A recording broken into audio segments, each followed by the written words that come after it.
मुश्किलों से डरकर नौका पार नहीं होती। मुश्किलों से डरकर नौका पार नहीं होती और कोशिश करने वालों की कभी हार नहीं होती। जी हाँ दोस्तों, ये बात बिल्कुल सत्य है। नमस्कार दोस्तों, मेरा नाम है संदीप यादव और आप देख रहे हैं मेरा YouTube चैनल। दोस्तों, आज की मेरी कहानी है आखिरी प्रयास। एक समय की बात है, एक राज्य में एक प्रतापी राजा राज करता था। एक दिन उसके दरबार में एक विदेशी आगंतुक आया और उसने राजा को एक सुंदर पत्थर उपहार स्वरूप भेंट किया। राजा वह पत्थर देखकर बहुत प्रसन्न हुआ।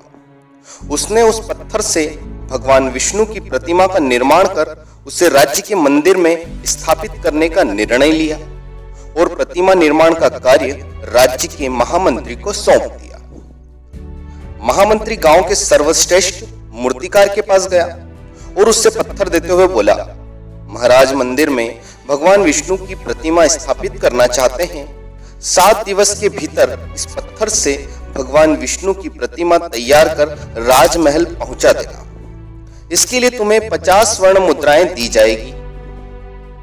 50 स्वर्ण मुद्राओं की बात सुनकर मूर्तिकार खुश हो गया और महामंत्री की चाहने के उपरांत प्रतिमा का निर्माण कार्य प्रारंभ करने के उद्देश्य से अपने औजार निकाल लिए और अपने औजारों में से उसने एक हथौड़ा लिया और पत्थर तोड़ने के लिए उस पर हथौड़े से वार करने लगा, किंतु पत्थर जस का तस रहा। मूर्तिकार ने हथौड़े के कई बार वार पत्थर पर किए, किंतु पत्थर नहीं टूटा। 50 बार प्रयास करने के उपरांत मूर्तिकार ने अंतिम बार प्रयास करने के उद्देश्य से हथौड़ा उठाया, किंतु यह सोचकर हथौड़े पर प्रहार करने से पूर्व ही उसने हाथ खींच लिया कि जब 50 बार वार करने से पत्थर नहीं टूटा तो अब क्या टूटेगा। वो पत्थर लेकर वापस महामंत्री के पास गया और उससे यह कह वापस आया कि पत्थर को तोड़ना नामुमकिन है, इसलिए इससे भगवान विष्णु की प्रतिमा नहीं बन सकती।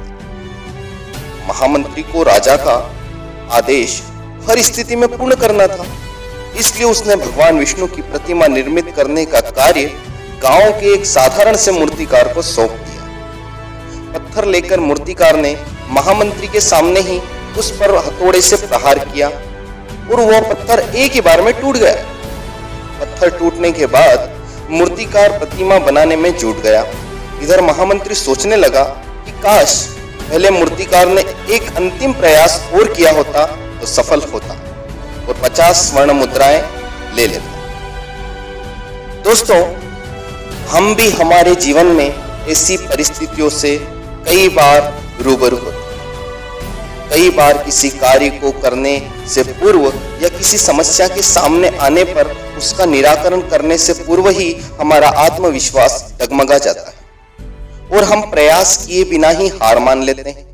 कई बार हम 1-2 प्रयास में असफलता मिलने पर आगे प्रयास करना छोड़ देते हैं, जबकि हो सकता है कि कुछ प्रयास और करने से वह कार्य पूर्ण हो जाता या समस्या का समाधान हो जाता। यदि जीवन में सफलता प्राप्त करनी है तो बार बार असफल होने पर भी हमें प्रयास करते रहना चाहिए। जब तक सफलता नहीं मिल जाती, क्या पता जिस प्रयास को करने से पूर्व हम हाथ खींच लेते हैं वही हमारा अंतिम प्रयास हो और उससे हमें कामयाबी प्राप्त हो जाए। इसलिए दोस्तों, सफलता के लिए लगातार प्रयास करते रहना चाहिए।